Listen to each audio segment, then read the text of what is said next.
ಎಲ್ರಿಗೂ ನಮಸ್ಕಾರ ಸ್ನೇಹಿತರೆ. ಬೆಂಗಳೂರು ನವೆಂಬರ್ 22 ಕಾಂಗ್ರೆಸ್ ಸರ್ಕಾರ ಗ್ಯಾರಂಟಿ ಯೋಜನೆಗಳಲ್ಲಿ ಒಂದಾಗಿರುವ ಗೃಹಲಕ್ಷ್ಮಿ ಯೋಜನೆಯಡಿ ಬಾಕಿ ಇರುವ 23 ಕಂತಿನ ಹಣ ಬಗ್ಗೆ ಎಂದು ಮಹಿಳಾ ಮತ್ತು ಮಕ್ಕಳ ಅಭಿವೃದ್ಧಿ ಸಚಿವ ಲಕ್ಷ್ಮೀ ಹೆಬ್ಬಾಳ್ಕರ್ ಕೂಡ ಮಹತ್ವ ಕೂಡ ತಿಳಿಸಿದ್ದಾರೆ. ಬೆಂಗಳೂರಿನಲ್ಲಿ ನವೆಂಬರ್ 28ರಂದು ನಡೆಯಲಿರುವ ಐಸಿಡಿಎಸ್ ಸುವರ್ಣ ಮಹೋತ್ಸವಕ್ಕೆ ಅಕ್ಕಪಡೆ ಲೋಕಾರ್ಪಣೆ ಗೃಹಲಕ್ಷ್ಮಿ ಬ್ಯಾಂಕ್ಗೆ ಚಾಲನೆ ಕುರಿತು ಬೆಂಗಳೂರು ಗ್ರಾಮಾಂತರ ಜಿಲ್ಲೆಯ ದೇವನಹಳ್ಳಿ ತಾಲೂಕಿನ ಬೀರಸಂದ್ರದ ಜಿಲ್ಲಾಡಳಿತ ಭವನದಲ್ಲಿ ನಡೆದ ಜಿಲ್ಲಾ ಮಟ್ಟದ ಪೂರ್ವಭಾವಿ ಸಭೆಯಲ್ಲಿ ಮಾತನಾಡಿದ ಲಕ್ಷ್ಮೀ ಹೆಬ್ಬಾಳ್ಕರ್, ರಾಜ್ಯದಲ್ಲಿ ಗೃಹಲಕ್ಷ್ಮಿ ಯೋಜನೆಯಡಿಯಲ್ಲಿ 1.27 ಕೋಟಿ ಫಲಾನುಭವಿಗಳಿಗೆ ಈವರೆಗೆ 22 ಕಂತಿನ ಯೋಜನೆಗೆ ಹಣ ಜಮಾವಾಗಿದೆ. ಈವರೆಗೆ ತಲಾ 44,000 ರೂಪಾಯಿ ಖಾತೆಗೆ ಹಾಕಲಾಗಿದೆ. ಇದೀಗ ಸೆಪ್ಟೆಂಬರ್ ತಿಂಗಳ 23 ಕಂತಿನ ಹಣ ಬಿಡುಗಡೆ ಕ್ರಮವಾಗಿದ್ದು, ಒಂದು ವಾರದಲ್ಲಿ ನವೆಂಬರ್ 28ರೊಳಗೆ ಹಣ ಕೂಡ ಬಿಡುಗಡೆಯಾಗಲಿದೆ. ಇದೇ ನವೆಂಬರ್ 28ರಂದು ಬೆಂಗಳೂರಿನ ಅರಮನೆ ಮೈದಾನದಲ್ಲಿ ನಡೆಯಲಿರುವ ಅಂಗನವಾಡಿ ಸುವರ್ಣ ಮಹೋತ್ಸವ ಕಾರ್ಯಕ್ರಮ ಮುಂದಿನ 50 ವರ್ಷಕ್ಕೆ ಪೀಠಿಕೆ ಹಾಕಿದಂತೆ ಎಂದು ಮಹಿಳಾ ಮತ್ತು ಮಕ್ಕಳ ಅಭಿವೃದ್ಧಿ ಇಲಾಖೆ ಸಚಿವರಾದ ಲಕ್ಷ್ಮೀ ಹೆಬ್ಬಾಳ್ಕರ್ ಹೇಳಿದರು. ಅಂದಿನ ಐತಿಹಾಸಿಕ ಕಾರ್ಯಕ್ರಮದಲ್ಲಿ ಬೆಂಗಳೂರು ಗ್ರಾಮಾಂತರ ಜಿಲ್ಲೆಯಿಂದ ಸಾವಿರಾರು ಸಂಖ್ಯೆಯಲ್ಲಿ ಮಹಿಳೆಯರು ಭಾಗವಹಿಸಬೇಕೆಂದು ಮನವಿ ಕೂಡ ಮಾಡಿದರು. ಕೇಂದ್ರದಲ್ಲಿ ಇರಲಿ ರಾಜ್ಯದಲ್ಲಿ ಇರಲಿ ನಮ್ಮ ಸರ್ಕಾರ ಬಂದಾಗಲೆಲ್ಲ ಮಹಿಳೆಯರ ಪರ ಹಲ ಯೋಜನೆಗಳು ಜಾರಿಗೆ ತರಲಾಗಿದೆ. ಉಕ್ಕಿನ ಮಹಿಳೆ ಇಂದಿರಾ ಗಾಂಧಿಯವರಿಗೆ ಹಿಡಿದು ಸಿದ್ದರಾಮಯ್ಯನವರಿಗೂ ಮಹಿಳೆಯರ ಪರ ಚಿಂತನೆ ಯೋಜನೆಗಳನ್ನು ರೂಪಿಸಿದವರೇ ಇಂದಿರಾ ಗಾಂಧಿಯವರು.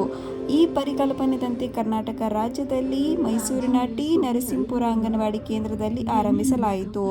ಈ ಸಚಿವ ಲಕ್ಷ್ಮೀ ಹೆಬ್ಬಾಳ್ಕರ್ ಕೂಡ ಸ್ಪಷ್ಟನೆ ಕೂಡ ನೀಡಿದ್ದಾರೆ. ಸ್ನೇಹಿತರೆ, ಮುಂದಿನ ವಾರ 3 ದೊಡ್ಡ ಯೋಜನೆಗಳನ್ನು ಜಾರಿಗೆ ತರಲಾಗುತ್ತಿದೆ. ಒಂದು, ಅಕ್ಕಪಡೆ ಅಂಗನವಾಡಿ ಕೇಂದ್ರಗಳಲ್ಲಿ LKG, UKG ಆರಂಭ, ಜೊತೆಗೆ ಮಹಿಳೆಯರಿಗಾಗಿ ಗೃಹಲಕ್ಷ್ಮಿ ವಿವಿಧ ಉದ್ದೇಶ ಸಹಕಾರ ಸಂಘವನ್ನು ಲೋಕಾರ್ಪಣೆ ಮಾಡಲಾಗುತ್ತಿದೆ. ನನ್ನ ಹೃದಯಕ್ಕೆ ತುಂಬಾ ಹತ್ತಿರವಾದ ಯೋಜನೆಗಳು ಇವಾಗಿದೆ ಎಂದು ಮಹಿಳಾ ಮತ್ತು ಮಕ್ಕಳ ಅಭಿವೃದ್ಧಿ ಸಚಿವ ಲಕ್ಷ್ಮೀ ಹೆಬ್ಬಾಳ್ಕರ್ ಕೂಡ ಹೇಳಿದ್ದಾರೆ.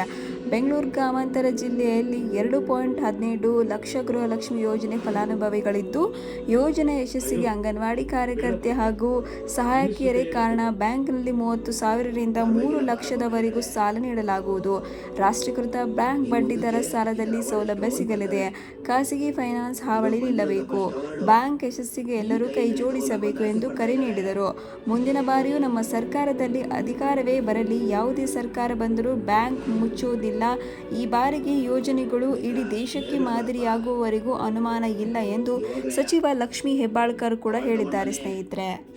ಸ್ನೇಹಿತರೆ, ಕಾಂಗ್ರೆಸ್ ಪರ ನಿಂತ ಗೃಹಲಕ್ಷ್ಮಿ ಸರ್ಕಾರ ಲಕ್ಷ್ಮೀ ಹೆಬ್ಬಾಳ್ಕರ್ ನೀಡಿದ ಆದೇಶವನ್ನು ಇದೇ ಥರ ಪೂರ್ಣಗೊಳಿಸಲಿ. ಇದೇ ಥರ ಬಡವರ ಜನರಿಗೆ ಒಂದಿಷ್ಟು ಊಟ ಆಗಲಿ, ಒಂದಿಷ್ಟು ಹಣವನ್ನು ನೀಡಲಿ ಅಂತ ನಾವು ಕೂಡ ಆಶಯ ಪಡ್ತಾ ಇದ್ದೀವಿ. ಸ್ನೇಹಿತರೆ, ಇನ್ನು ಮುಂದಿನ ವಿಡಿಯೋಗಳಲ್ಲಿ ಮತ್ತೆ ನಾನು ಇದೇ ಥರ ವಿಡಿಯೋ ಮುಖಾಂತರ ಬರ್ತೀನಿ. ಸ್ನೇಹಿತರೆ, ಎಲ್ಲರಿಗೂ ನಮಸ್ಕಾರ.